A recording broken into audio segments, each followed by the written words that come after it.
Okay, Prof, good afternoon. I think we have to Good afternoon. Kick off the program so that as people come, they can join. They can join. Yes, yes. Yeah. A very warm good afternoon, distinguished engineers, ladies and gentlemen. It's my pleasure to welcome you to Inside the Arena, Season 19. Today, Inside the Arena is a very distinguished mechanical engineer, professor of mechanical engineering who has served this country and the engineering profession meritoriously in different aspects of his life. And today, we are going to be crisscrossing his life as an engineer, his life as a vice chancellor, his life as a director general, and also in other aspects of life, he has borne responsibilities. It's my pleasure to welcome inside the arena a very distinguished engineer, Professor ABUBAKAR SANI SAMBO, fellow of the Nigerian Society of Engineers, fellow of the Academy of Engineering, and a recipient of the Distinguished National Honor of Officer of the Order of the Niger. Prof, you're welcome. Thank you very much, my chairman, Engineer Ben Osi Oko. And of course, I am your host today. Engineer Ben Osi Oko is my name. Now, Prof, we go straight to the question. I want to welcome you inside the arena, and we can see that you are also looking very young. We are going to find the secrets of your youthfulness in appearance and every other thing that concerns your life. You know, a lot of people will be wondering, who is this Engineer ABUBAKAR SANI SAMBO? Can you briefly tell us about yourself? Who is Engineer ABUBAKAR? Engineer Professor ABUBAKAR SANI SAMBO. Tell us about your birth, your family background, and your education. Yeah. Well, I was born in Zaria City on 31st July 1955. So in a few months' time, I will be 68 years old. I started my primary education in Zaria City before I moved to Kaduna to join my father, who transferred from the Zaria NA to Northern Nigerian government. And I transferred my education from the town, what they call Town School #1, primary school in Zaria. I transferred to the primary school in Kaduna, Kao, Kaduna. And shortly thereafter, my father got posted to Benue, to and we were in Boko, Makadi, and he was transferred also to Ida in Kaba province. And that was when his immediate younger brother, who was more stationed in Kaduna, decided my schooling was going to be affected. So he got me to be taken to his brother in Kaduna, Alhaji Abbas Dabo Sambo. And I continued at Capital School Kaduna, the famous Capital School Kaduna, where I finished in 1968. And on completion in 1968, I proceeded to Government College Kaduna in January 1969. We were the first set to finish in June. I completed in June 1973. And thereafter, there wasn't arrangement for us to start. So I was at the Ministry of Land and Survey for over 6 months to January 1974, when I enrolled at the School of Basic Studies of ABU Zaria, where we completed it in 1.5 years. And I actually started mining engineering at the campus School of Mines those set that were taken by Kaduna Polytechnic to go to UK for mining. But when I went, I wasn't very happy with underground mines. So I came back to ABU and enrolled in mechanical engineering, which I completed in 1979. Of course, I did the NYSC. I started in Lagos with Shell Petroleum Company, which I liked very much. But my head of department in ABU, who is still around, Professor Shekarau Aku, got me transferred to ABU. He said I should be in ABU to help with the department in the handling of undergraduates, especially the laboratories. And he dangled a carrot to me that I could start my master's program there. But of course, I didn't do that. That was because during our convocation ceremony in December of 1979, the former Vice Chancellor of Bayero University, Kano, was at the convocation ceremony, and he passed message to me, which I got shortly after the convocation, that the two of us that graduated from Mechanical Engineering Department of ABU that year should report to him because he was opening a faculty of technology that time, and he needed those young graduates with first class to go there. So by January, end of January, I managed to go to Kano and I saw him, and he immediately gave me forms, 2 forms, very simple forms, 1 page, form for employment as graduate assistant and form for study fellowship.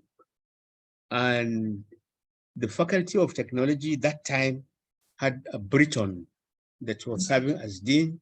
He said he came from the University of Sussex in the UK, and that's why he wants me to go for the PhD. Well, I didn't argue. I had already got admission earlier on for MIT, but since they didn't wanted me to go to his place, I went to University of Sussex. And as usual that time, you enroll just as a postgraduate student, as a research student. That's how I enrolled. They said after 1 year, they will assess me. And after that 1 year, they said there's no need for me to go for master's. I should go straight for PhD. So as I'm talking to you, actually, I don't have a master's degree.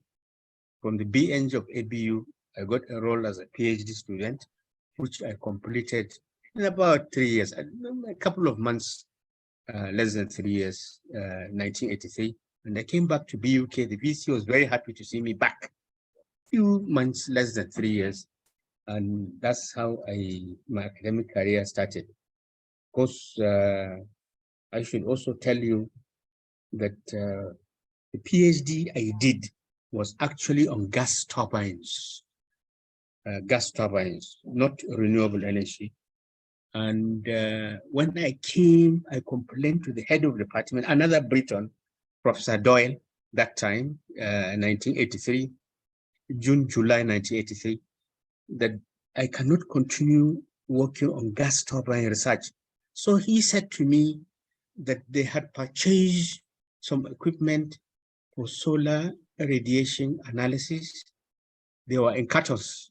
So I checked the laboratories and I found about 5 or 6 cartons, which together with the technical staff, we started measuring solar radiation strength of Kano.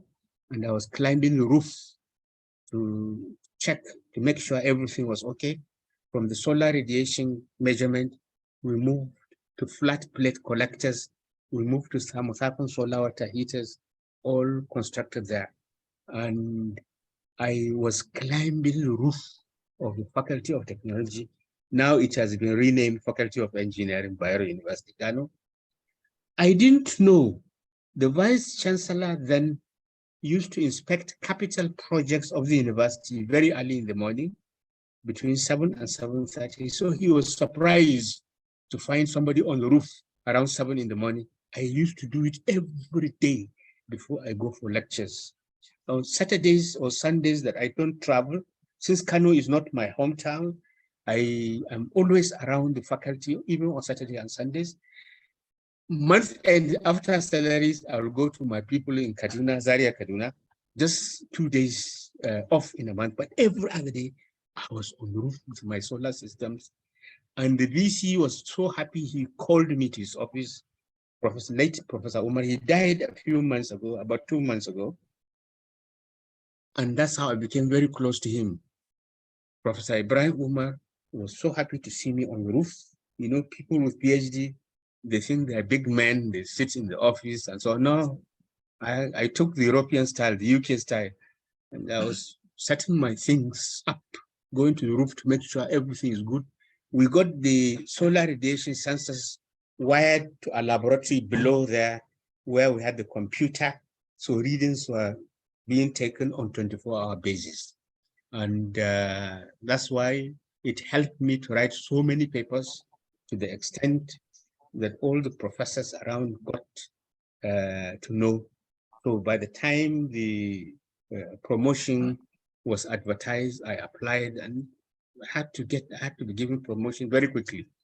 And that's why it may look surprising, but if you look at the actual papers they advertise they require, I had more than double. Every time for promotion, I had more than double of what is required. And that's why I had to be given some accelerated promotion. And that's why you see I became professor very early. But okay, when you say the family background. Let me come in. I'm coming to that aspect of your career. I think I will take you back a little bit to your days in the government college, Kaduna. Can you share with us one unforgettable moment or one memorable occasion you had in government college, Kaduna? Yes, let me think. There are several things, but are you talking academically or socially or what are you? Any of them. Okay. Well, I think what I can recall, we had there are 3 of us who are very good in the sciences. We had Ashur Sani Daura. He died 2 years ago. Ashur Sani Daura. We had Shagun Falokwe. Shagun Falokwe is from the southwest, but he grew up in Kaduna. So the 3 of us were competing to be first. But I think I had the edge. The first 2 years we were competing, but by the time we reached Form 3, Form 4, Form 5, they could not take it away from me. So they tried, they couldn't. So I think one of the things that I remember very well was when the results of WAEC came out. Coincidentally, all 3 of us were around. Okay. And all right, I was the only one that had. I was the only one that got the distinction. The other 2 got Division 1. At that moment when the result was, we came to look at the board.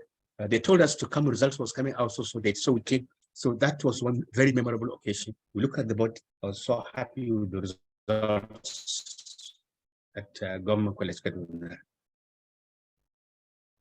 Okay, I will take.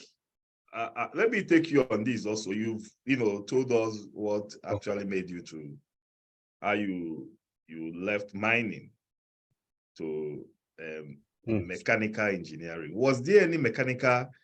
Why mechanical engineering? Why not electrical? Why not civil? What in particular motivated you to choose mechanical engineering?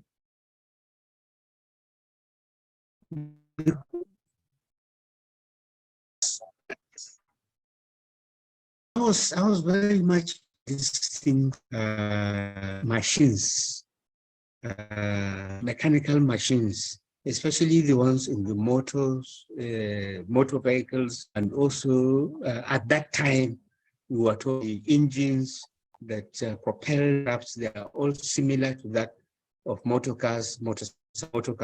So that what pulled me. And again, as I was deeper, I discovered I was interested in this components, started in mechanical. I realized that the components that produce the propulsion were the turbines. So I was moved into turbines, thermal turbines, gas turbines, the power components of mechanical, the power aspects of mechanical engineering. You know, when you take mechanical engineering, you have three major subdivisions. One is applied mechanics. The second is in the production. Then the third is in the power aspects. Applied mechanics goes with mechanics of machines, strength of materials, and all that. Then the production goes with lathe machines, producing things. Then the ones on the power is one that deals with turbines. So I'm more in the applied, they call it applied thermofluids, applied thermofluids aspects of mechanical engineering.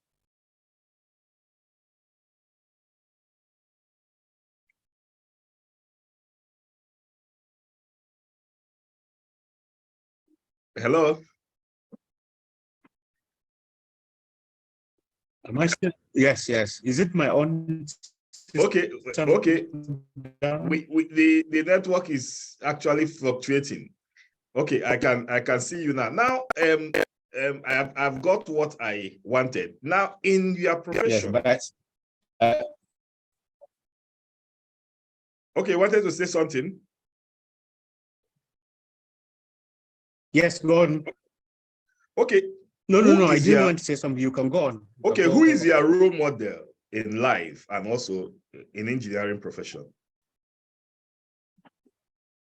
As a young engineer, who did you look up to as a role model? Role as a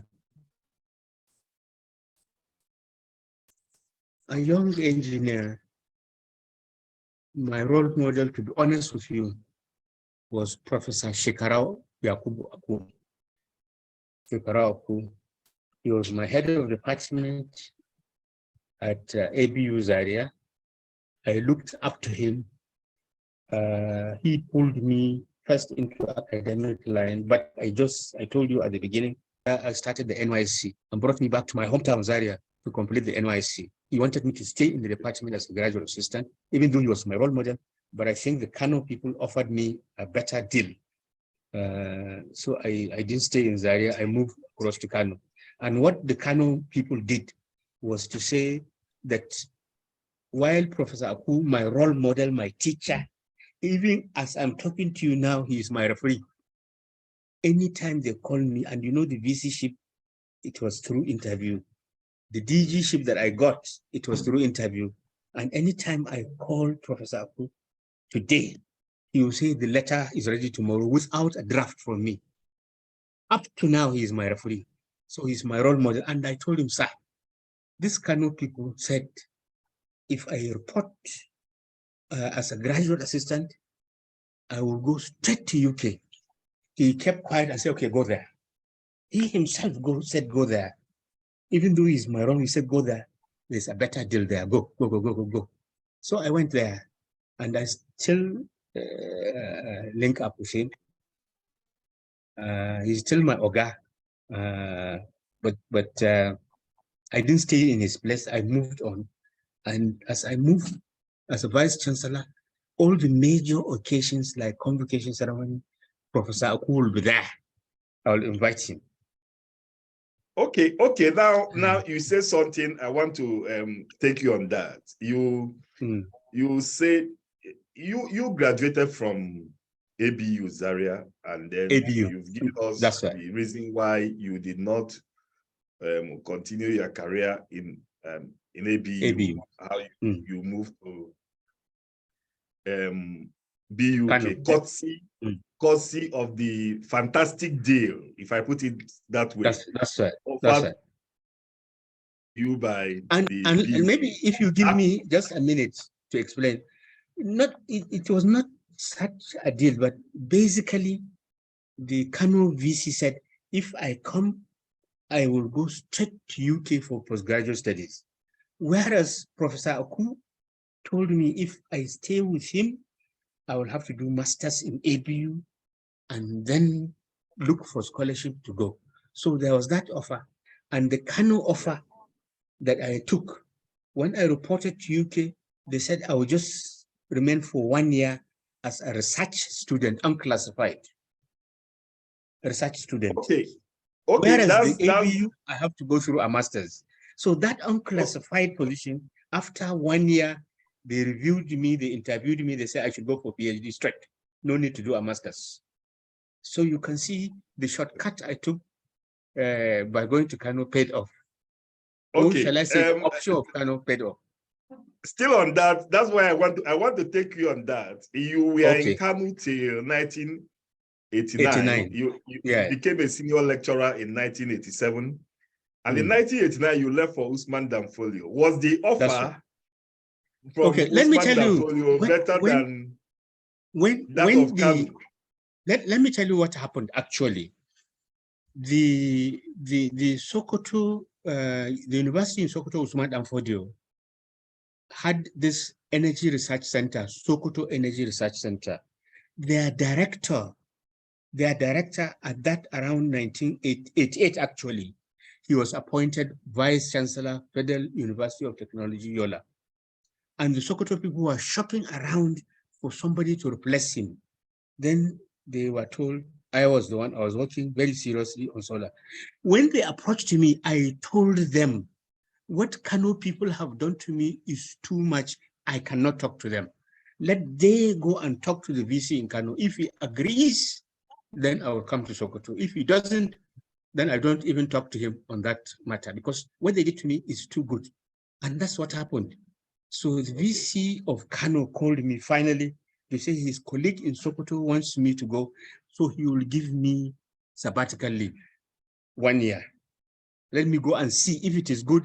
He will now change it to secondment. When I went, okay, you became in Usman Danfolio. Is it at Usman Danfolio that you became a professor at 36? Yes, it's at Usman Danfolio. Yes, at Usman Danfolio. But from 1995 to 2004, you went back to ATBU. Where you no, served, I didn't. Let me tell you what. I didn't go as ATBU. Let me tell you what Vice Chancellor. You served as Vice Chancellor of ATBU from 95 to 2004. At what point? That's right, 9 years. At what point did you leave Usman Danfolio? Did you work at ATBU before your appointment as VC? Let me come to you. The appointment of vice chancellors, as in the University Miscellaneous Act, general law covering all federal universities, it says that when the vacancy occurs, there will be a search team to look at Nigerian university system as a whole, to look for candidates who may not apply and get them to apply. So I was in Sokoto when 2 people came to me to say they are from ATBU Bauchi. They are searching for me. I drove them away. I say, look, I'm aware when a vacancy is about to occur, the groups that matter, they pick 1 or 2 candidates. This is their VC. You are just coming to me to make me a statistics to fill the law. They didn't get angry with me. They didn't go. For 2 hours, we were arguing. Then I look at my time. I say, it's approaching 6 p.m. and I wanted to do something before I go home. So I said, these people are disturbing me too much. I said, okay, give me time to think. They say, okay, they are going to Burning Kerry to do the same thing for 1 or 2 candidates. They will come back in 2 days' time. So when they came back, by the time they came back, they didn't meet me in Sokoto. My tenure as DVC academic had expired.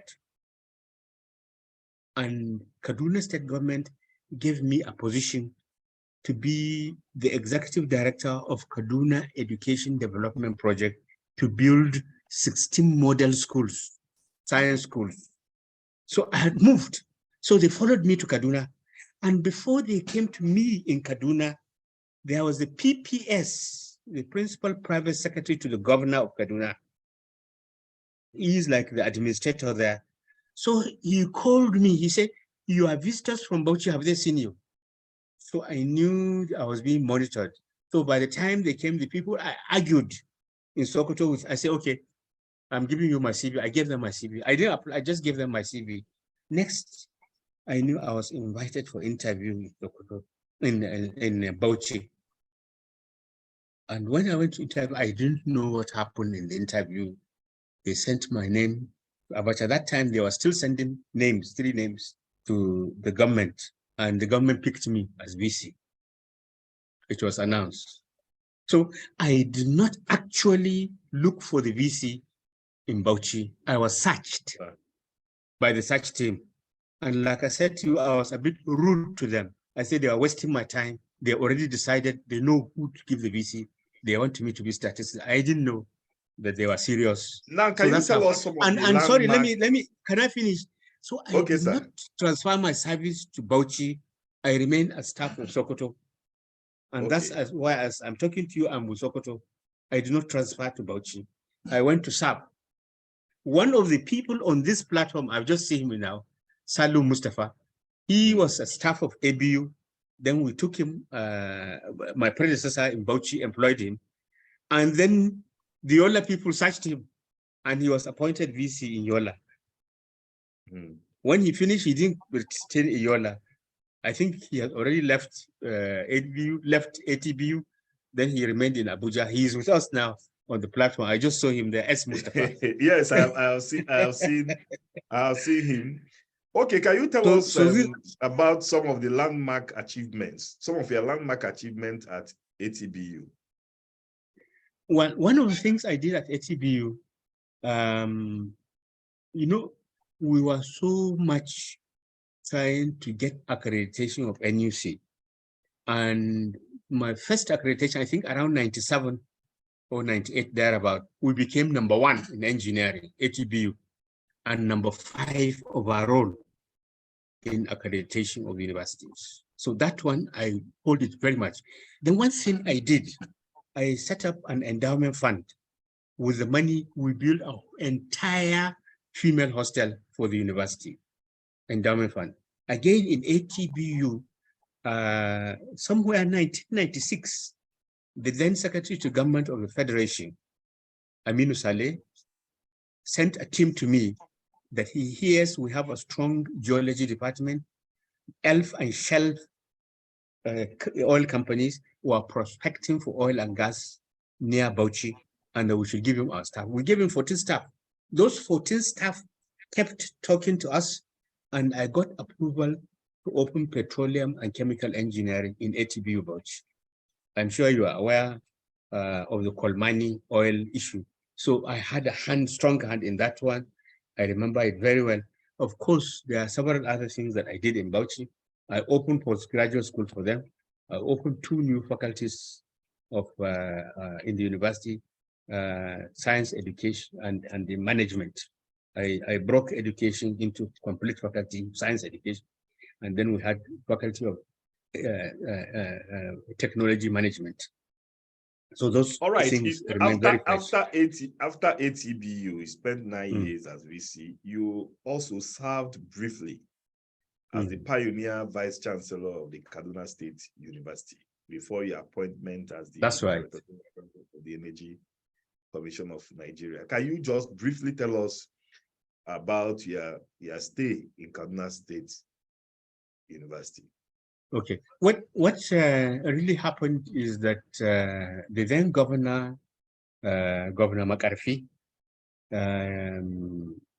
called me one day and said he knows that I finished my term in ATBU and I was doing sabbatical at the National Universities Commission. I said, yes, sir. And he said he wants me to start State University, which he has approved. And I said, okay, fine. I went to start.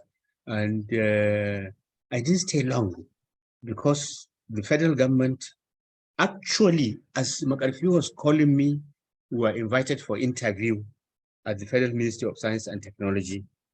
So the interview results did not come out. So I started the VC-ship. When the result came, I went to the governor. I said, look, federal government has given me an appointment as DG Energy Commission, which is in my line of specialization. He said he agrees, and he wished me well. But the university in Kaduna was supposed to be conventional, not to specialize like Bauchi was. Yeah. BUK, ABU, BUK, Sokoto, they are all conventional. But ATBU was a University of Science and Technology, and that of Kaduna State University also is supposed to be, is a conventional university, and it is supposed to be multi-campus. There's a campus right now in Kafancha, and there's a main campus in Kaduna. Kafancha has the agriculture, engineering, and environmental sciences, while Kaduna has the science, arts, as well as faculty of medicine. They call it School of Medicine. And that's how it was planned. And we were about to start getting started when I left. We already got the NUC to do resource verification to give us a go-ahead to admit students by the following September. And I left actually in December, July to December.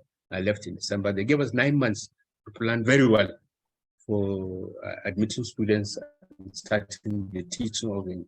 I think it was supposed to be science, arts, and social sciences, 3 faculties to start by the time I left. Okay, you left to join to Energy Commission. Join Energy Commission as the Director General, where That's you right. served from 2005 to 2012. That's 8 years. The vision of the Energy Commission is to ensure adequate, reliable, cost-effective, and sustainable energy supply for the nation's economic and socio-political development. Under your watch, was this vision achieved? Well, let me correct you a little bit. That was the overall aim, but the primary legal mandate of the Energy Commission, the primary mandate of the Energy Commission is to produce strategic plans and to coordinate national policies on energy in all its ramifications. So we're not to go to build physical infrastructure, only plans. And as you know, our Nigeria, plans will be accepted, you'll be highly commended, you get letter of commendation, you produce the best plans, but they will never implement it. So we produce the national energy policy, we produce the national energy master plan, we produce the renewable energy master plan, we moved ahead to get the national energy data bank, national energy manpower development plan. That's so huge. It has not been completed up to now. And these are major planning documents to help the energy sector. So that's the work of the Energy Commission, to produce, like I said, to produce policies on energy. It's policy formulation. But there is also difficulty there, because when we produce the plans for electricity, the Minister of Power doesn't want to use it. Ditto with Minister of Petroleum Resources. And you know, electricity and power are the major energy systems. But of course, Energy Commission goes far beyond that. We look at the entire economy, the household, the services, the industrial, and the transport sectors. These are the 4 major sectors. And when you take the household and services sector, you realize that some of the energy energy sources used are not even discussed at formal meetings like we have now. And that is cooking energy for majority of the people.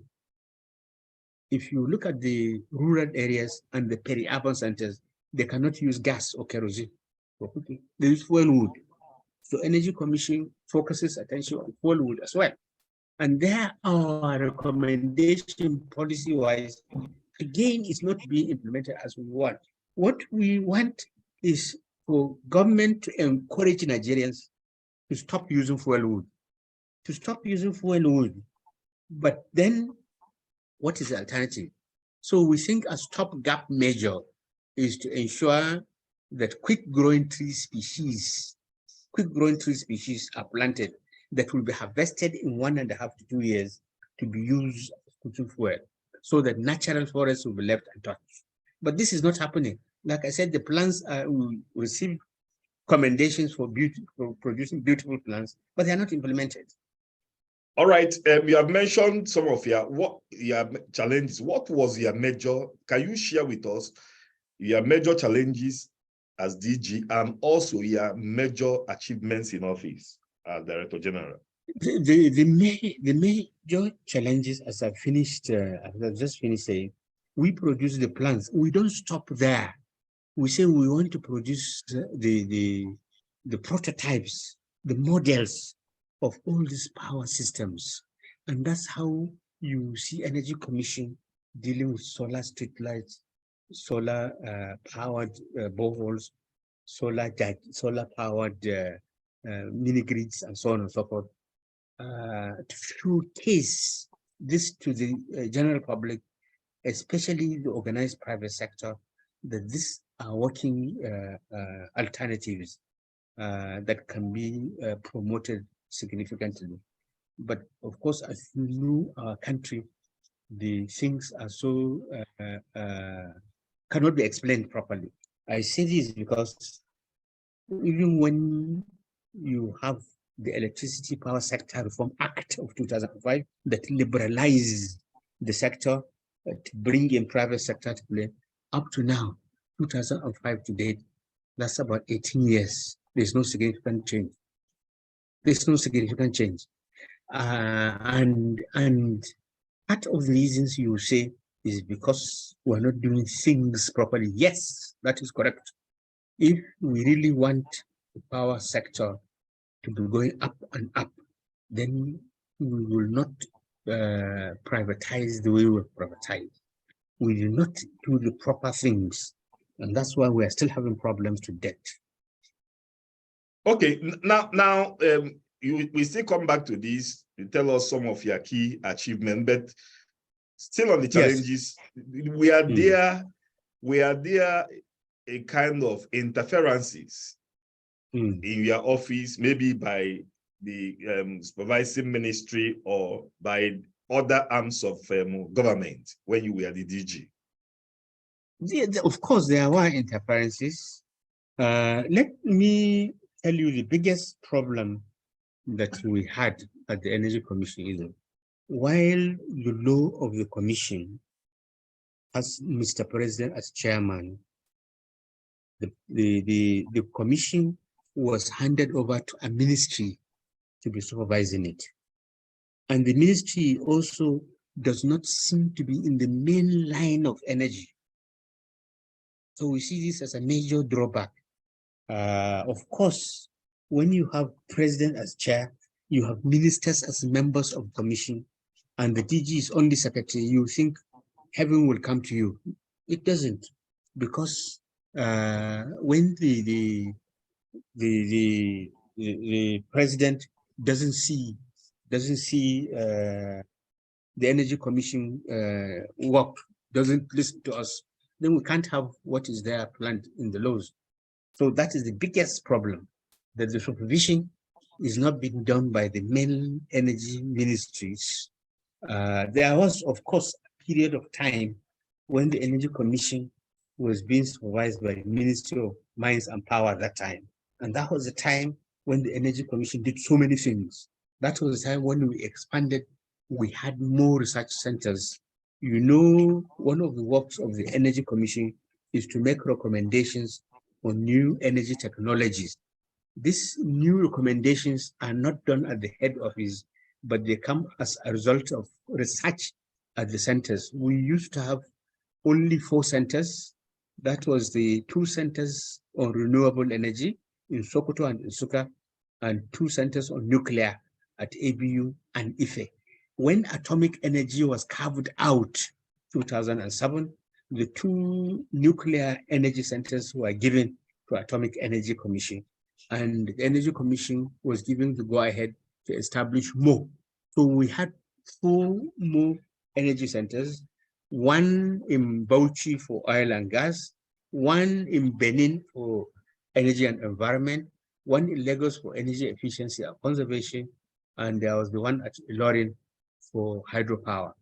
So with this, we used to have a recommendation for new energy technologies, which again, the government is not taken to mainstream into the overall energy system, the country system in general. So it's a big problem, really. All right. Now, as somebody who has been in the energy sector for many years, and we in Nigeria, we've had different policies on energy, even different programs, different political promises. I know that when Bola Ige was the Minister of Power, he came up with a promise that given December 31st that year as a deadline, that there will be no more power outage in Nigeria from the January of the next year. We have had power for all. We have had different, and the thing every average only in Nigeria. I know you have experienced that whenever there is power outage, when power comes back, you see children, even till date, screaming up NEPA, up NEPA, and the desire of every Nigerian, irrespective of whichever approach government takes, is constant availability of power. Government has tried different options. And in one sentence, just like Sonny Okosun in his song says, which way Nigeria and which way to go. I put it to you, which way Nigeria and which way to go to solving this energy crisis we have in Nigeria? Actually, it will be more than one sentence. I must confess to you. I will tell you what is required is political will at the highest level. What do I mean? That's why I said it has to be more than one sentence. 2007, 2008, I think end of 2007 and up 2008, I was made the chairman of the Nigerian Committee for Partnering with Brazil on Energy. We went to Brazil. And yes, that's I where want to we ask found, you that. Okay. Yes. So if, for example, Mr. President brings a powerful group dealing with this power and says this is what he wants, and shouts and yells at them, insist, the result will come. This is how today, as I'm talking with you, all North African countries have 100% electricity access. All of them. From Morocco that hasn't got so much money, to Egypt too that hasn't got to, even Libya that is in crisis, it has near 100% electricity access. Ghana and Kenya are 85%. South Africa is 92% access, although South Africa is beginning to have problem and is having load shedding, but its access, everybody 90-something% is connected. Nigeria, officially we say we are about 62% electricity access, but availability, you know, is far away from being satisfactory. So the issue is commitment. If the Oga at the top insists, we'll get good results. This is how the other countries are. So it's not a matter for joking. It's a matter of Mr. President have a team. Every week he's meeting with them. Every week he will meet with them, shouting and yelling and removing some of them out of office until things come in place. So in simple terms, you say that Oga at the top will provide the answer. Oga at the top will provide the answer. Definitely. I insist on that. Once he wants, it's not too difficult. Let me tell you, see, if we want electricity, Oga will insist and he will get it. But if he relaxes, then everybody will relax and there will be no change. From the 5,000 we had 2010 is the same 5,000 we have. Sometimes it even goes down and there's too much power outage, too much lack of electricity. It's very bad, but it can be changed. And then again, on this, recently government did something which the government is being applauded. And that is to say, to allow electricity to be generated and distributed even within franchise areas of the discourse. So now is the government to push the discourse to ensure they don't stop this. And once this comes, we begin to get improvement. Okay, with this, with what you just mentioned, I wanted to ask you that, that states can, generate electricity now and then, distribute. What impact, in a nutshell, as an expert in the industry, what impact can that, bring to bear on the current? It will go a long way to changing the situation. People who have more power, more electricity, that's all, simply put. Once government insists that discourse will not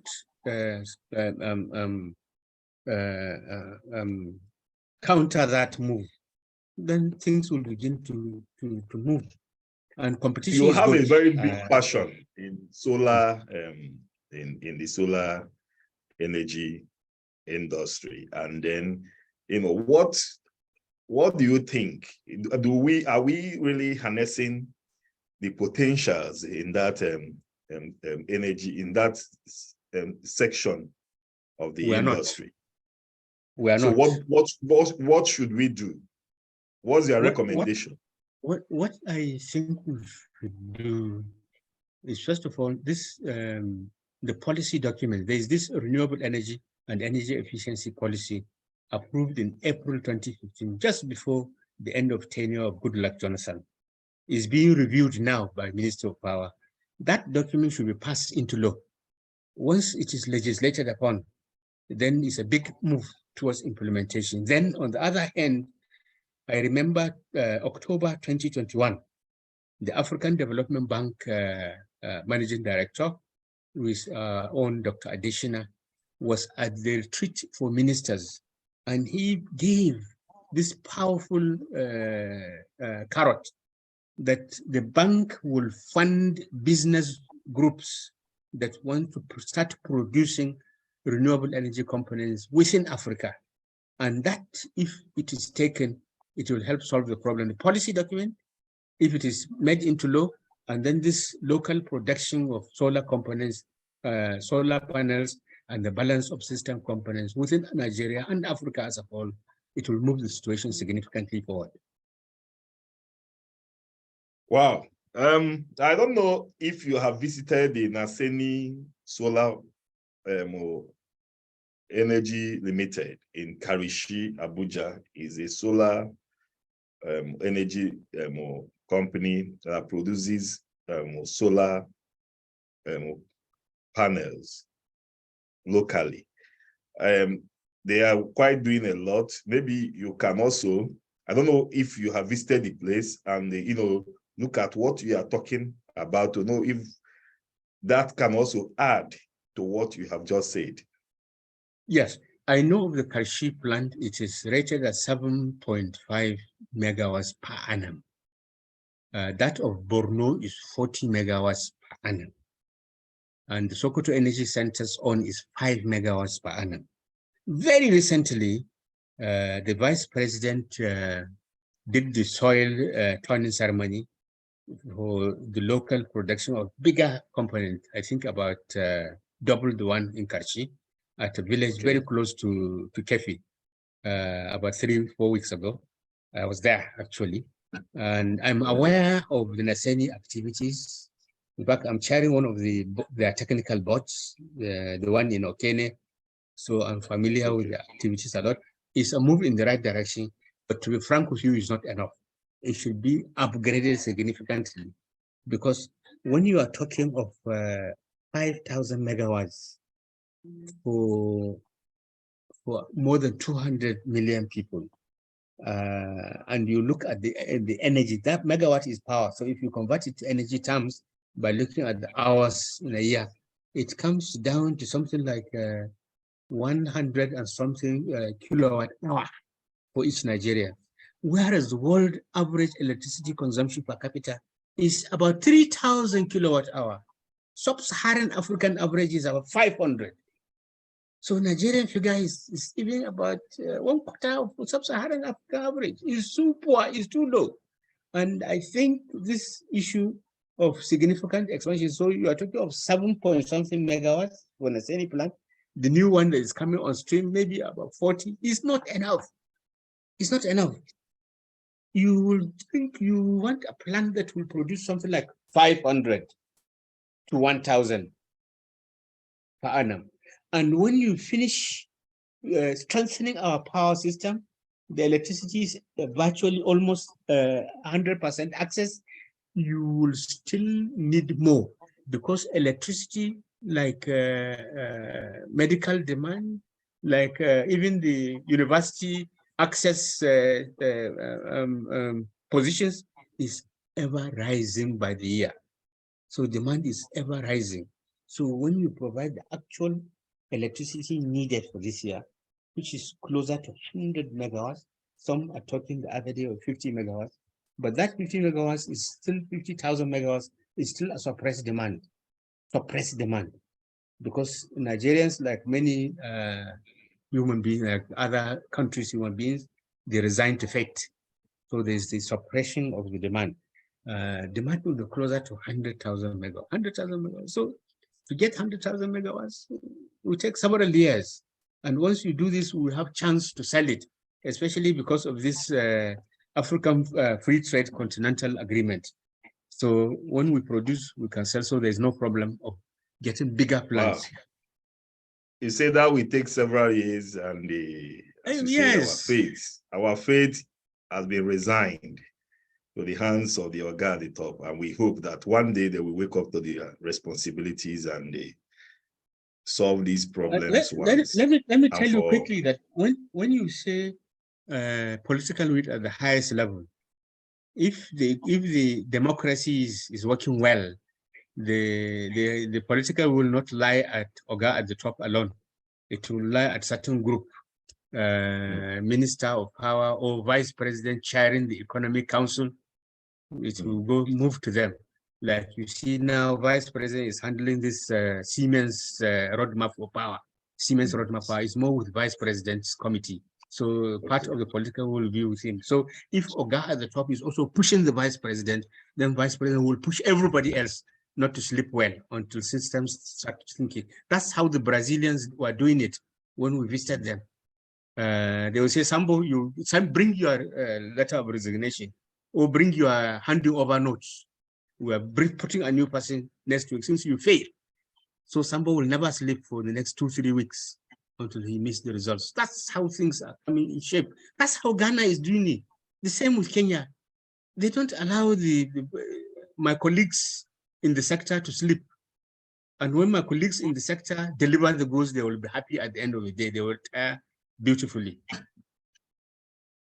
Wow. That's if we continue to discuss the issue of power in Nigeria, I know this may not be enough for us to, touch every area of the sector. We thank you. For those who are just joining us, we have inside the arena a very distinguished Nigerian engineer, a professor of mechanical engineering, two-time vice chancellor of a university and former director general of the Energy Commission of Nigeria, a very distinguished engineer, Professor ABUBAKAR SANI SAMBO, fellow of the Nigerian Society of Engineers and fellow of the Academy of Engineering, and of course, a recipient of the National Honor of Officer of the Order of the Niger OON. Prof, it's a pleasure to have you inside the arena.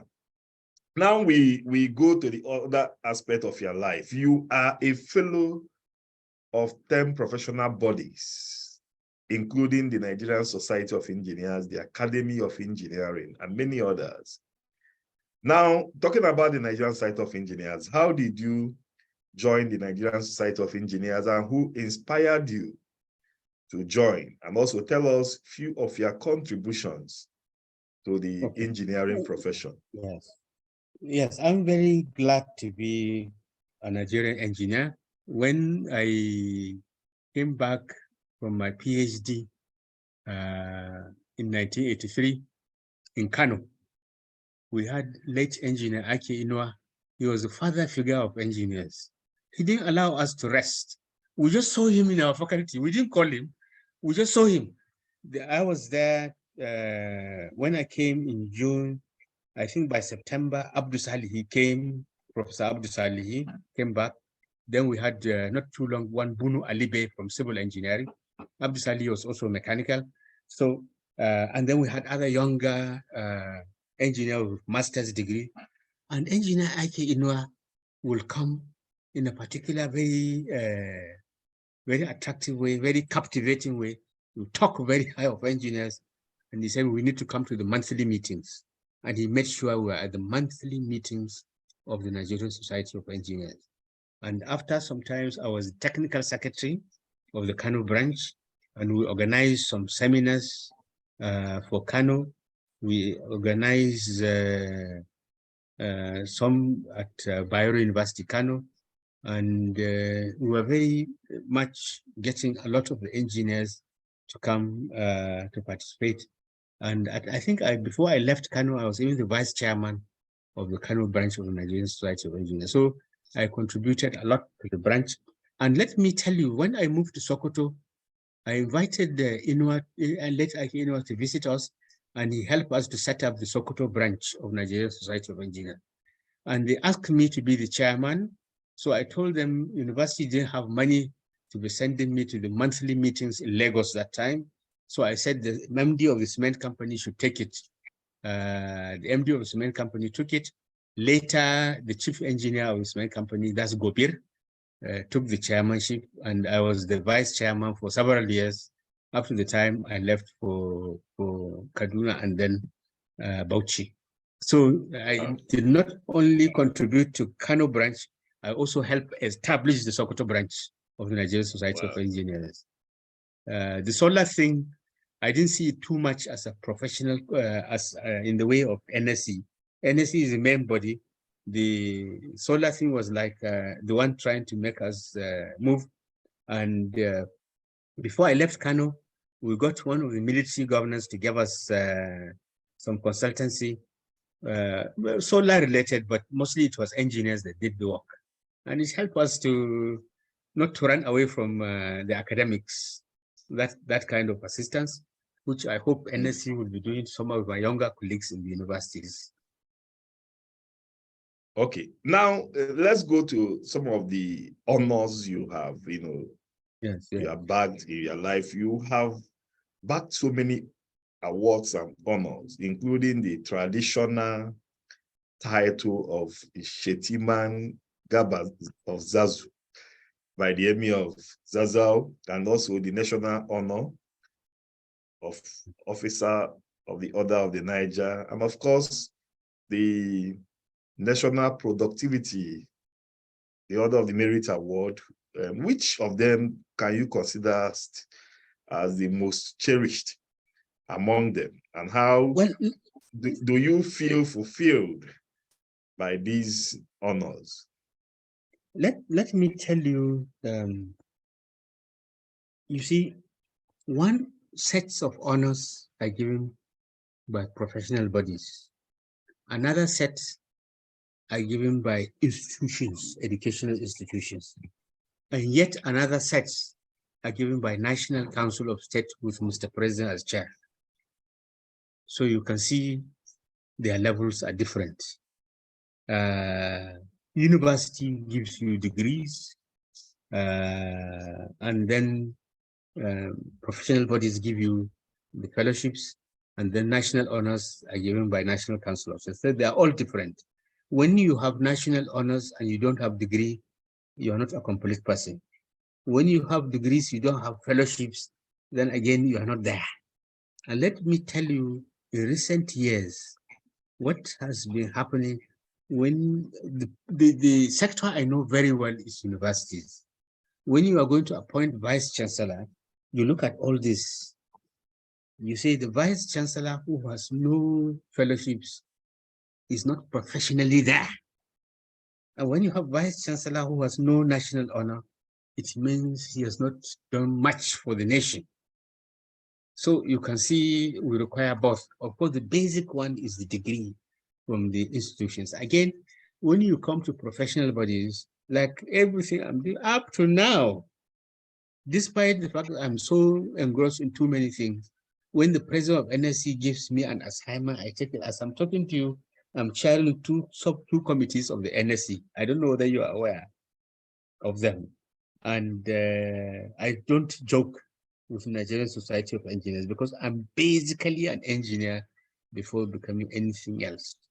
There's the Academy of Engineering, there's the Academy of Science, there's the Energy Institute of the UK, but they're all different. But the basic one is the NSC, the fellowship of the NSC. I'm basically an engineer before anything else. You have to be an engineer before you specialize to be a power engineer, or you specialize to be water engineer, or you specialize to be highway engineer, or you specialize to be safety engineer. So basic engineering thing is the basic one. So with this, I think I've answered you. You know my answer. All right. Okay, I take that. Now, have you had any major setback in your life or in your career? Can you share to us how you were able to overcome such setback? Well, to be honest with you, I am really one of the favored Nigerians. As soon as I finished my secondary education, like I said, we were not happy because the government's, shall I say, it was some of the universities did not prepare well. So they allowed us to finish in June 1973, and then they didn't make arrangements for us to start right away. Of course, I will quickly tell you that I had an option to go to IFE, but then IFE gave me engineering physics, which I didn't want. So I stayed for ABU to do the School of Basic Studies and went for engineering. But I think as far as setbacks is concerned, I think I'm a favored Nigerian. So I didn't have any setback in life, to be very honest with you. Okay. I know colleagues All that right. have all kinds of problems, but to be frank with you, I didn't have it. At the present, what do you do at present?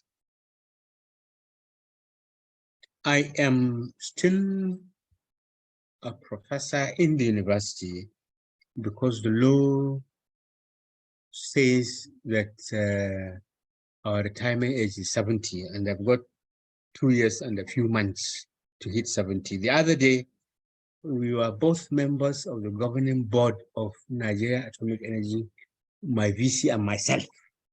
So at a recent meeting in Maiduguri, I told when we paid courtesy call on the VC, because University of Maiduguri is one of the universities that has centers of Atomic Energy Commission. So we went for a meeting there. And when we were introducing ourselves, I told the people there that were paying us that I have 2 years and a few more months to go to leave Sokoto.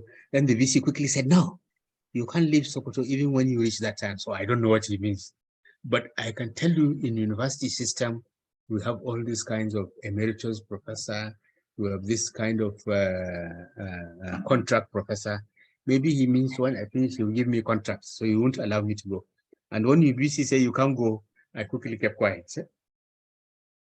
Okay, so I'm not too sure whether I will leave Sokoto in 2 years' time. I'm not too sure from the way the VC was personally, on your own, apart from the promise of the Vice Chancellor, do you have any plan for more political offices, appointments, or do you even have any plan to test the muddy waters of the Nigerian political arena?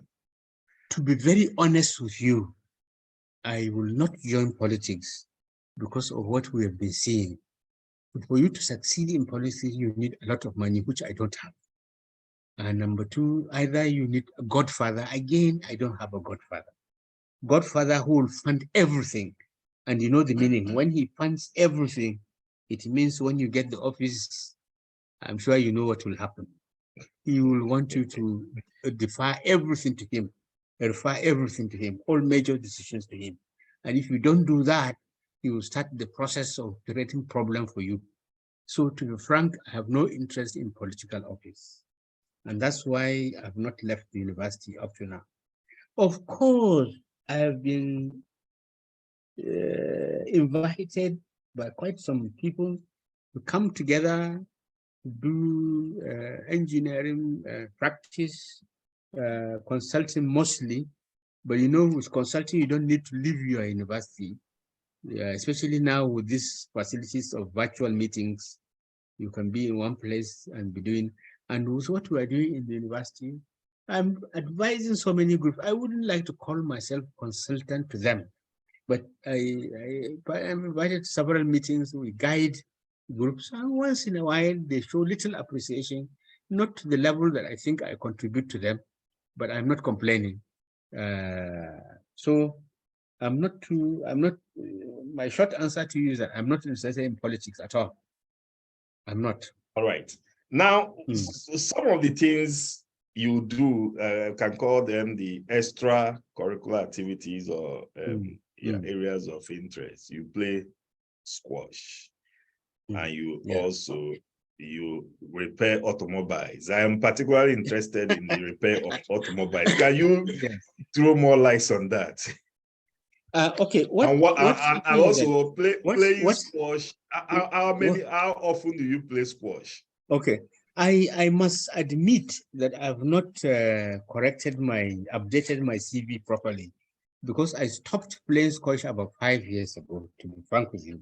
So if I go to play squash now, I'll be sick for several days.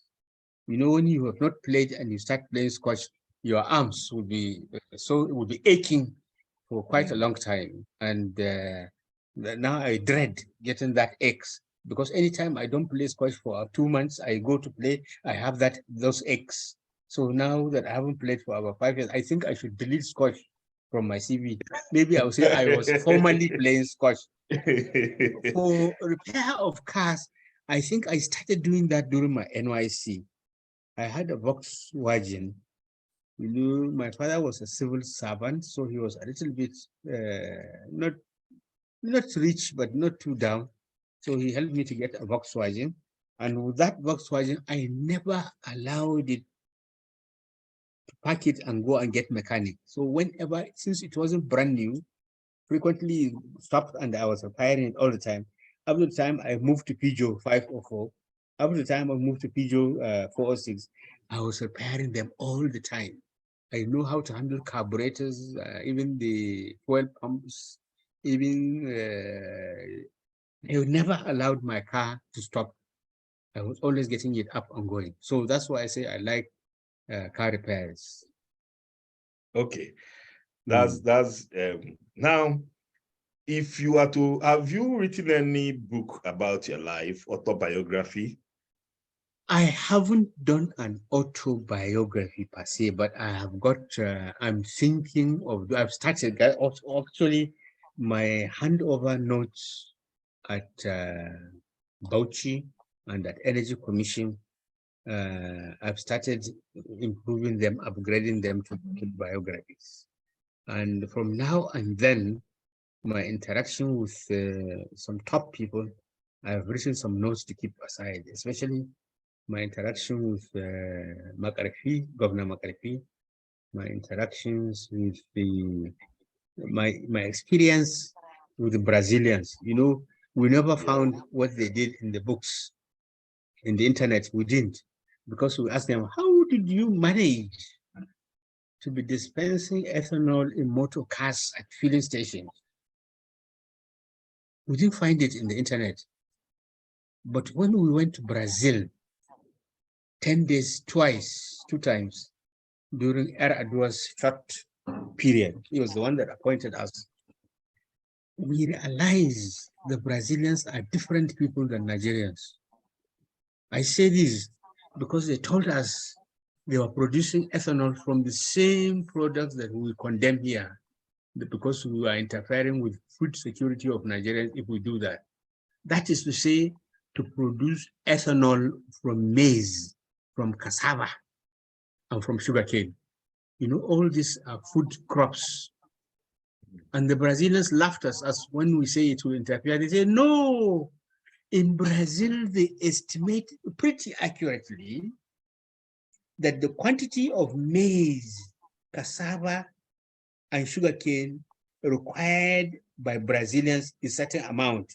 There is just about 15–20% of the total production. So they produce much more.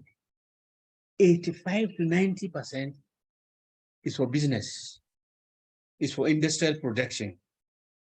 That is to say, that's how we realize the Food and Agriculture Organization. That's why it describes the biofuel projects of Brazil not interfering with food. Only one. That of America and most of the countries is interfering with their food security. But in Brazil, so we told them how. We were shocked when they told us they go round, they do what we call here town hall meetings to bring out Brazilians who are interested in agriculture. It doesn't matter whether you read literature or you read agriculture or read engineering. Once you say you are interested in agriculture, they give you land and they send experts to guide you. And you must produce close to the book value. What I mean is that when they say you require a certain number of tons per hectare, it's close to that through the advice of the experts. And we say, what about your payment? They say, they laugh at us. They say they have cooperative societies. They come and collect your products, and your money comes to you at the end of designated time. You don't need to follow. Your money will come to your account. So that's why I say they are like different type of people compared to Nigerians. If we can move like Brazilians, I think we will develop so much. And when we discovered they were dispensing ethanol into cars, motor cars that have been rejected to take ethanol instead of petrol, we were so surprised. We realized Brazilians were producing from bicycle to motorcycle to motor cars to trains to even nuclear power station. Of course, not 100% nuclear power station in Brazil. And when we pushed further, they took us to their aircraft company, and we were shocked to find Brazilians who are producing aircraft. When we expressed so much surprise, they now say, did they introduce you as former VC or Bauchi? I say, yes.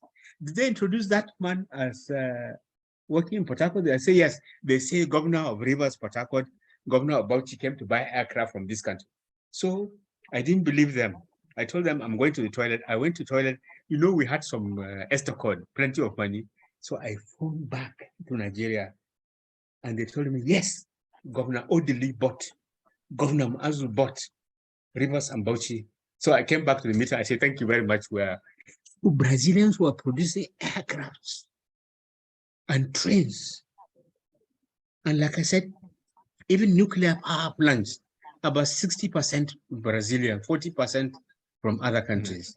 So if we take political will of President Lula, we'll go to heavens as far as development of Nigeria is concerned. And now President Lula is back. He's back. He was the president that time. He's now back.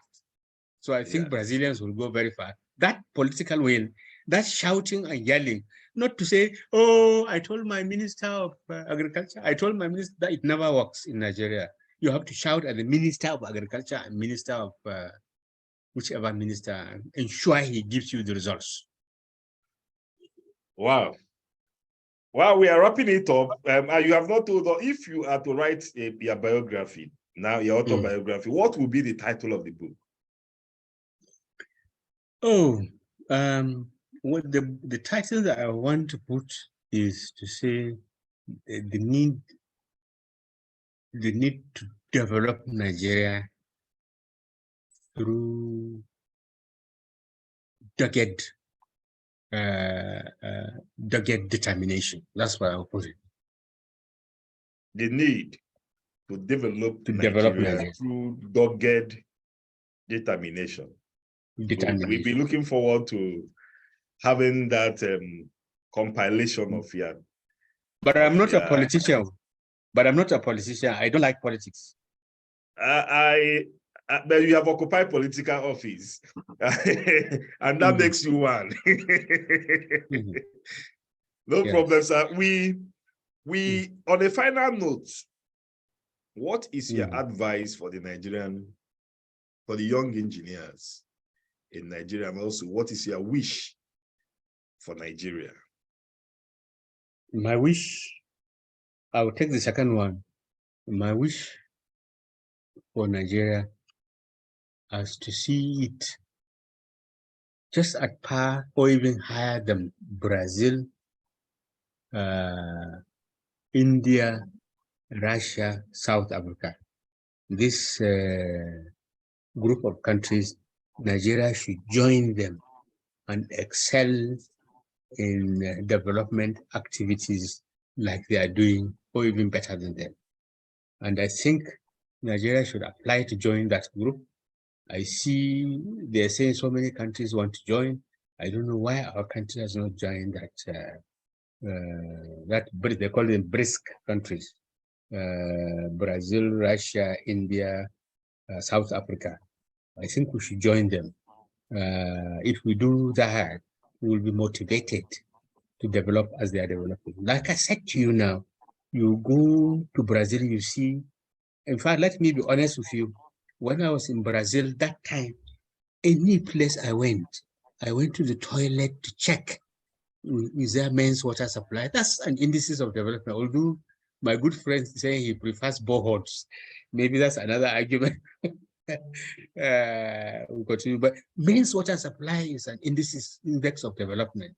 I used to check, and everywhere we went in Brazil, they have running water in their taps. All the places we went. And everywhere we went, I checked whether their landline telephone is working. Here in Nigeria, we have resigned to GSM, but landline is for business. It's for business and industrial activities. So I would like to see Nigeria developing in that area. I didn't understand. If we join Brazil, India, Russia, and South Africa, we'll go to heavens. And I think Nigeria should join that group. Wow. Thank you very much, Prof. It's been a very wonderful time having you inside the arena. And for those who just joined, we have inside the arena a very distinguished professor of mechanical engineering, a man who has traversed the length and breadth of the engineering profession and has written his name boldly in the annals of the engineering and the Nigerian history.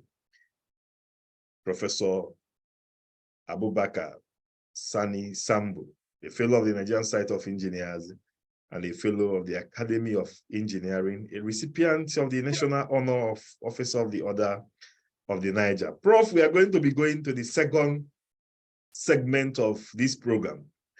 And that is where we open the floor for the participants to ask questions. And for those who are joining us, we have today 3 beautiful prizes that will be won when we get to the last segment of the program. We have the first prize, a fridge, a bedside fridge, beautiful one. And we have the latest standing fan with remote control by, hey, come and bring these things so I can see them. And one is the last is a table gas cooker. So these are the 3 prizes that will be won today. And I believe by God's grace, the lucky winners, especially those who joined us on time, are going to win these prizes. So if you want to win the prize, please try as much as you can to always join us on time.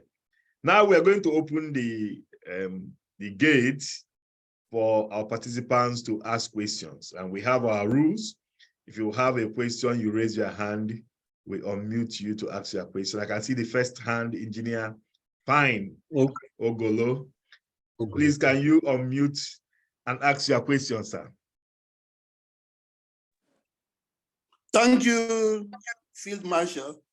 I want to start by congratulating our man in the arena, Engineer Professor Sambo, for a very articulate presentation he has made.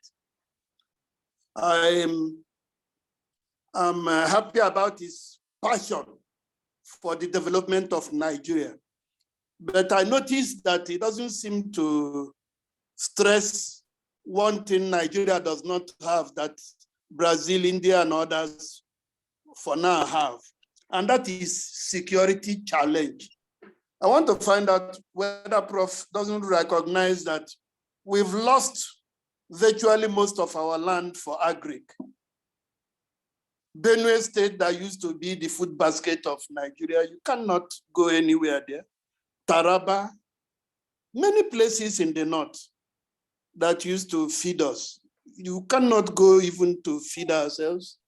And then how do you now produce enough food to have enough to start producing for ethanol and other biofuels that we shall need?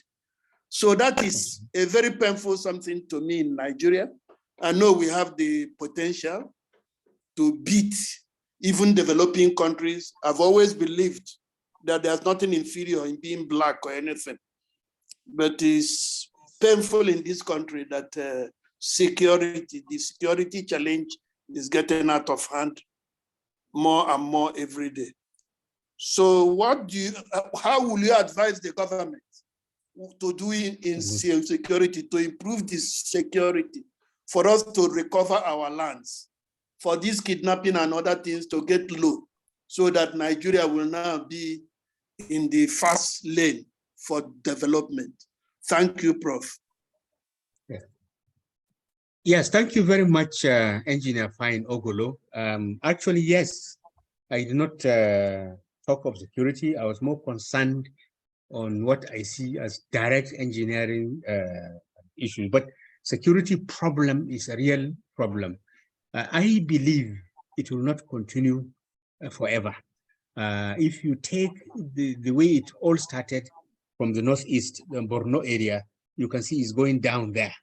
And I want to believe the way it is being handled in that area, if it is put all across the nation, it will be stamped out in not too distant future. To be honest with all of you, I think this security issue is one of the things that I would like to say has not been given the attention it desires. This political will is also applicable there. If our political leaders are determined to solve this, it would have been stamped out by now. So it's part of lackadaisical attitude that is making it go the way this. But even this Kaduna, Abuja banditry, I understand is coming down significantly. So it's not something that will continue forever. It will, but the political will, I hope the incoming administration will put more attention to security. Definitely, yes, because like the case of Brazil that I kept giving example, we were taken to the, what shall I say, the remote areas where we have young couples engaged very serious agriculture, man and wife, running tractors and all kinds of things.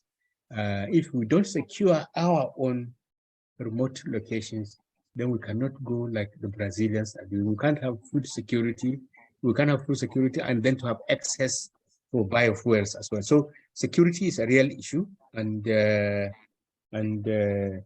one is hoping that the incoming government will put much more attention, put more political will there to stamp it out in the next few years, 2-3 years. I think is doable. You can see what Zulum has been doing in Maiduguri. If it is applied all over the country, I think security will become significantly improved. Okay, we take the next Engineer Ademola Isaac Olorunfemi. You can unmute your mic, sir.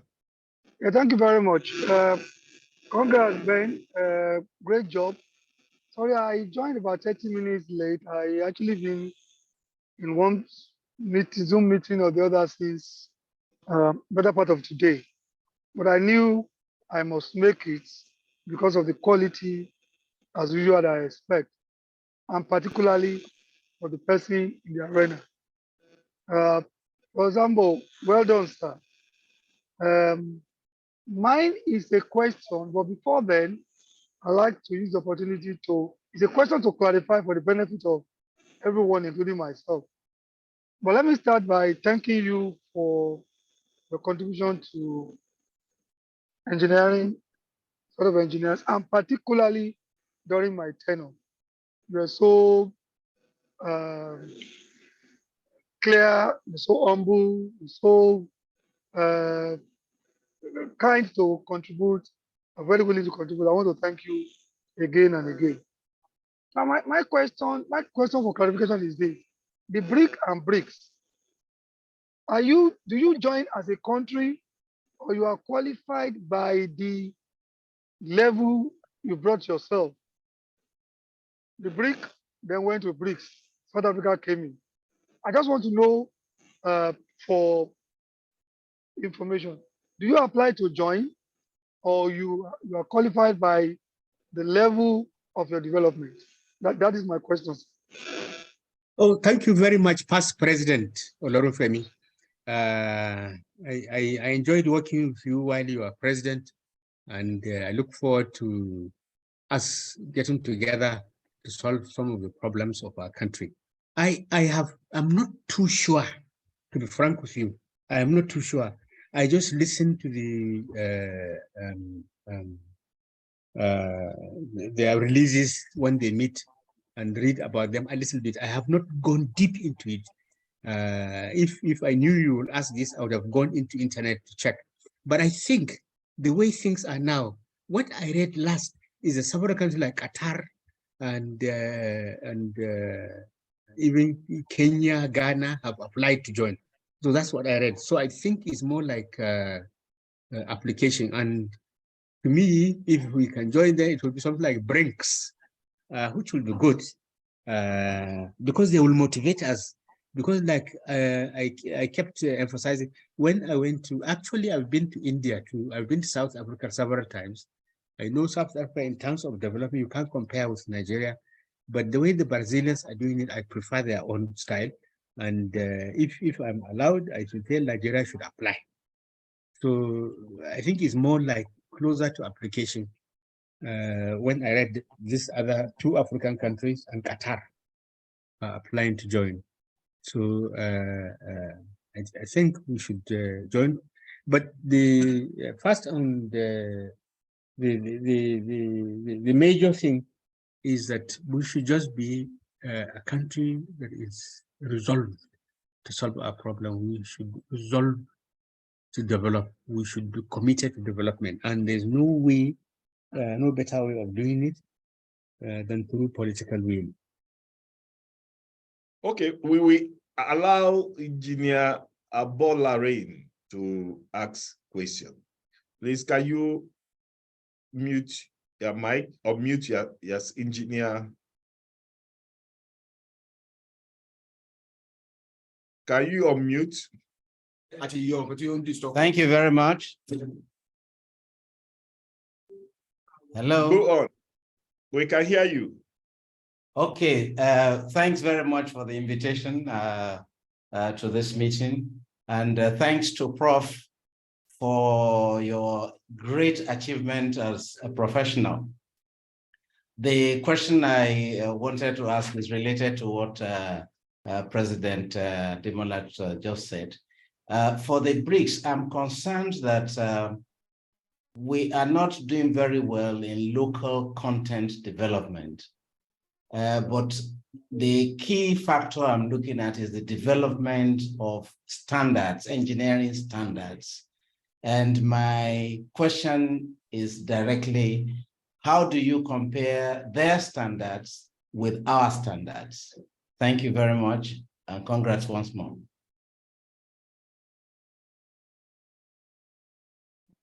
Prof, you can go on. Oh, I think we've lost him.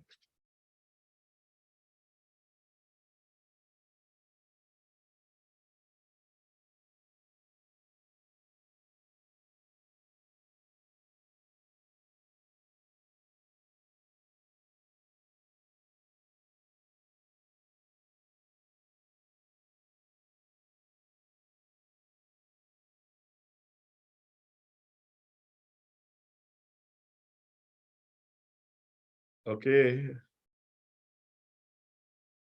Let's just exercise a little patience for him to come back.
Hello?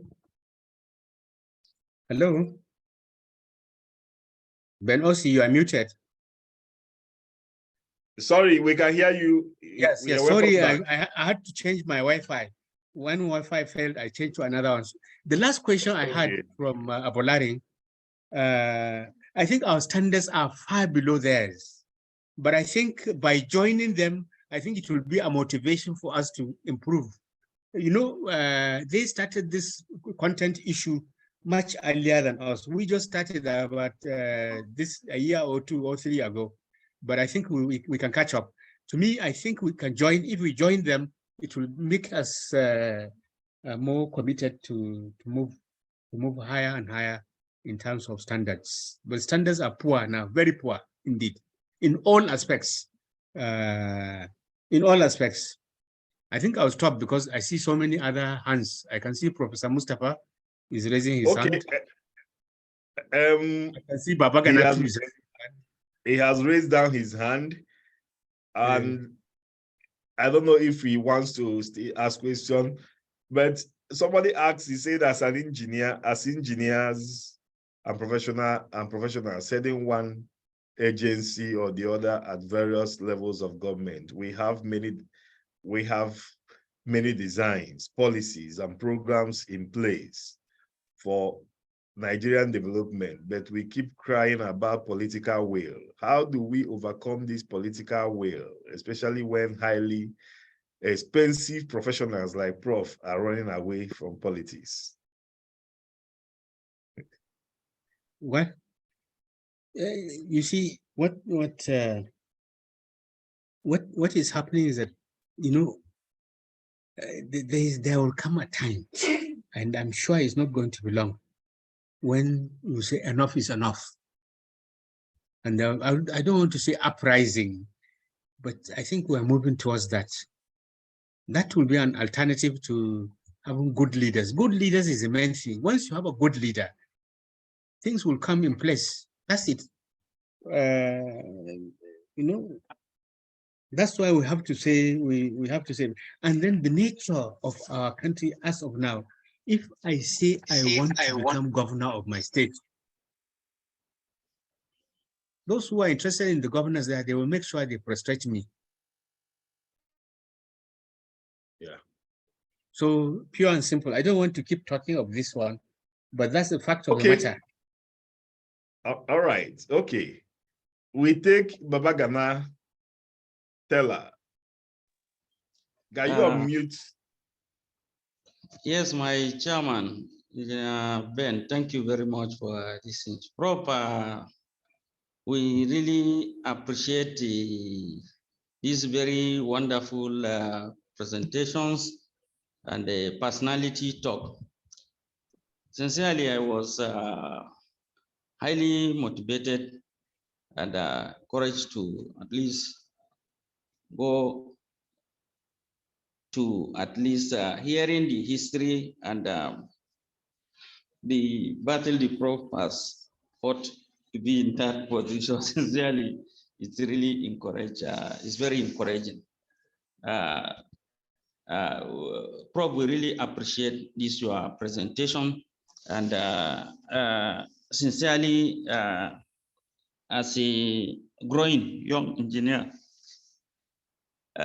we happen to at least know a lot, especially the ways you have reached up to this level. Keep on and doing the good things, and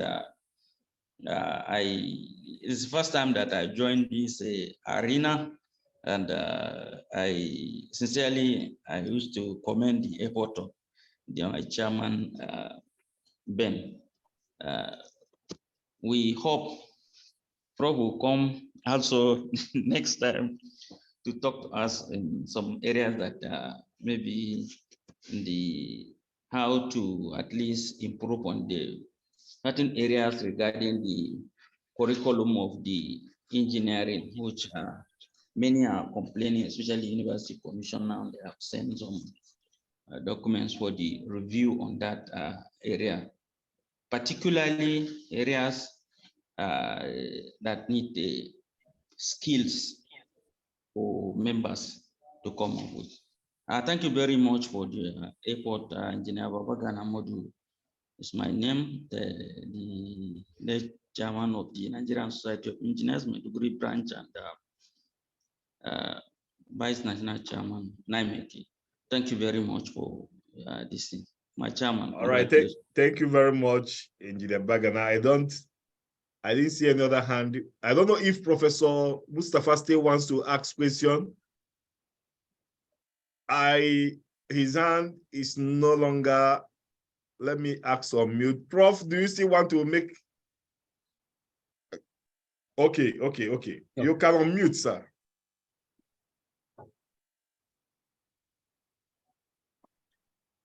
You can unmute your mic. I have given you the permission. Can you hear me? Can you hear me? We can hear you, sir. Yes, sir. Well, first of all, I want to commend Professor Sambo, a known colleague for many years. Is somebody who really cannot compare with many in terms of performance and zeal to achieve, and he normally dedicates himself to any task assigned to him. Now, we have been talking always about politicians, and anything that happens in this country, we heap it on the politicians. Recently, we were discussing with somebody where the culvert was washed away on a highway, and the road transport workers blocked the highway and said that no transport will pass until the government will come and repair the road. Now, in some environments, the young men there will assemble themselves, collect stones, collect pieces of materials, come and dump on the road so that motors will pass, cars will pass, and lorries will pass. But in our own case, we always try to wait until the government will come and solve our problems. We don't seem to have the initiative to do anything. Now, my question to Professor Sambo is, how does he rate Nigerian engineers in terms of initiatives and their zeal to see to development of any aspect of human activities? I want him whether he has experienced that with the Nigerian engineers in terms of initiative. Thank you very much, Prof. Prof, actually, we started off, he was my teacher, but after some years, we became friends. He was my teacher, Professor Mustafa. He taught me in ABU Zaria, but like I said, he has now taken me as a friend. He always says we are friends, but he forgets that he was my teacher at first. So I thank you very much for your question. I will rate Nigerian engineers slightly above average. That's how I will rate them, because they are working under conditions that are very bad. They are not conducive to significant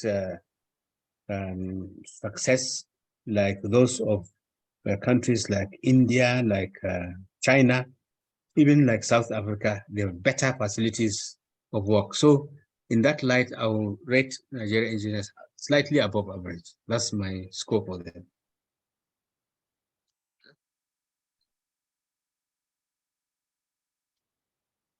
In terms of initiative? In terms of initiative, a little bit above average. To do something new. Yes, all, in terms of all. I'm sure very economical.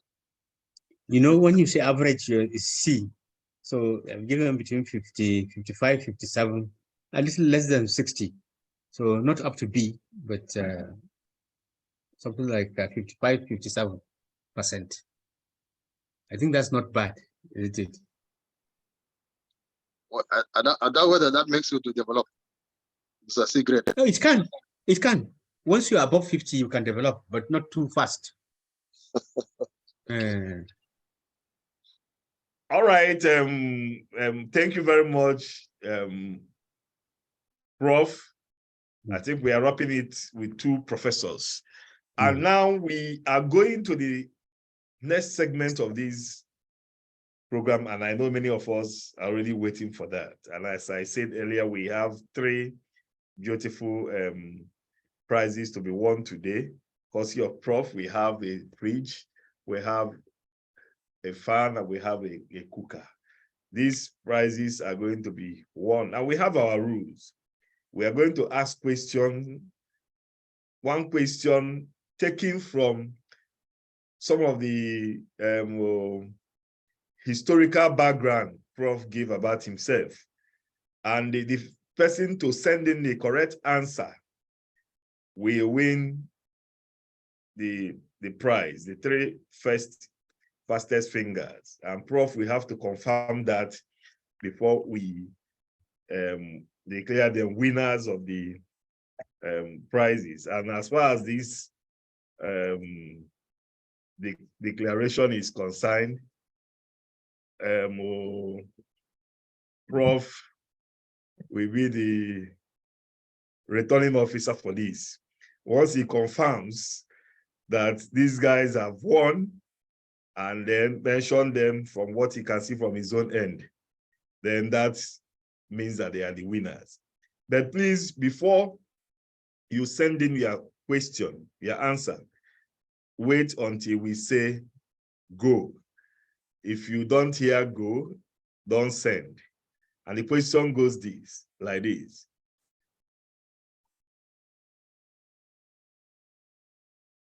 Prof had his PhD in which field?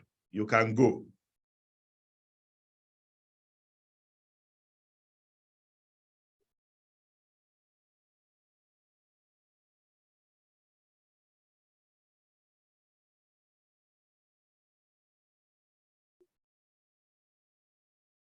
The answers are coming in.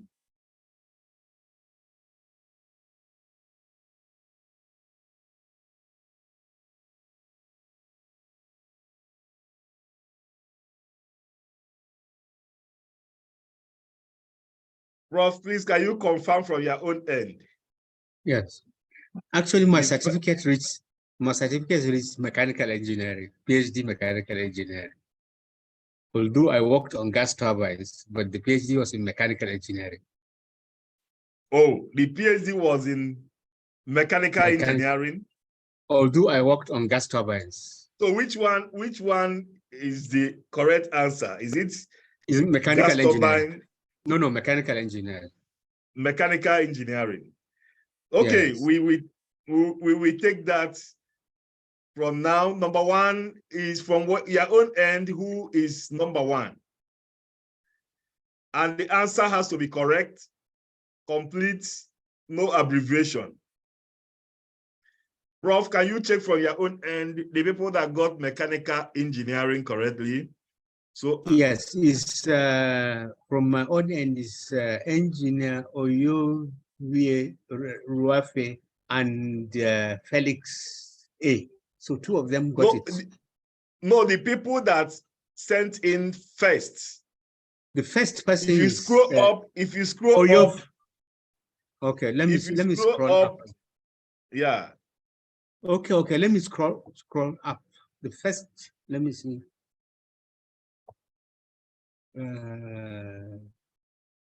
Because the first one, the first is Daniel Akogu. Okay. That's what I'm seeing here. Daniel One, Akogu. Akogu. Number 2.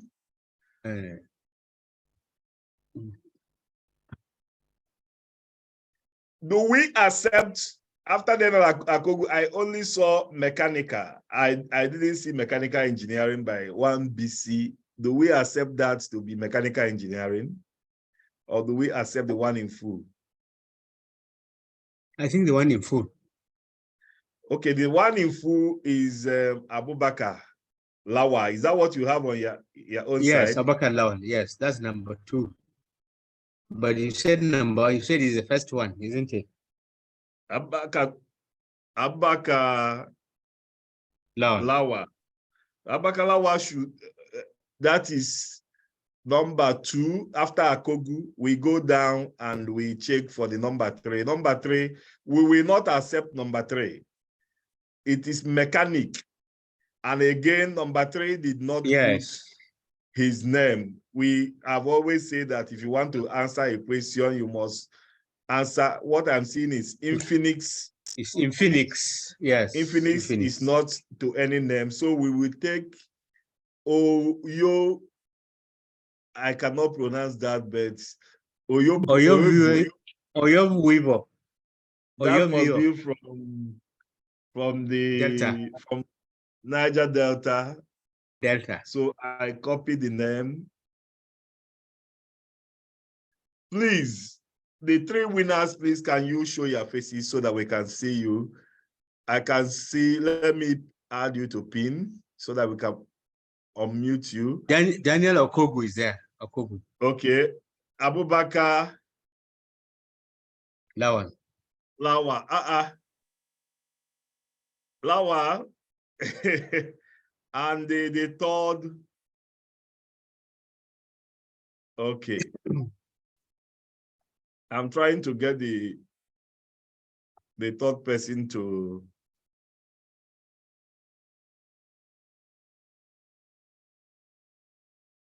Where? Okay, I have seen him.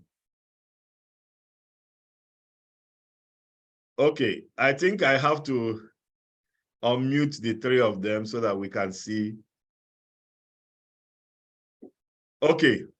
Congratulations, Engineer Kogu. You have won a bed-size fridge. And then the second person, Lawa, you have won a remote control, highly sophisticated fan. And then Engineer Oyov Weber, you've won a table gas cooker. Oh, so we say very big congratulations to you for being part of today's program. So please, I know you have my numbers. Oh, say it again. Say it again. Thank you, sir. I say pronounce it so that we can learn the name. Yes. Okay. So, okay, I know Engineer Kogu is based in Abuja, Yes. Abuja. Thank you. I'm in Abuja. Okay. Prof, I want to learn how to service my car from Prof. Okay. Now, thank you so much, sir. Okay. Okay, Oyevio, where are you based? Okay, I'm based. You are based where? Oyevio. Where are you based? Where is your location? Lagos, sir. Okay, we have a rule. You are based in Lagos. You are going to send somebody that will pick the price on your behalf. If your price stays more than 3 days, we are going to award it to the next person in the line.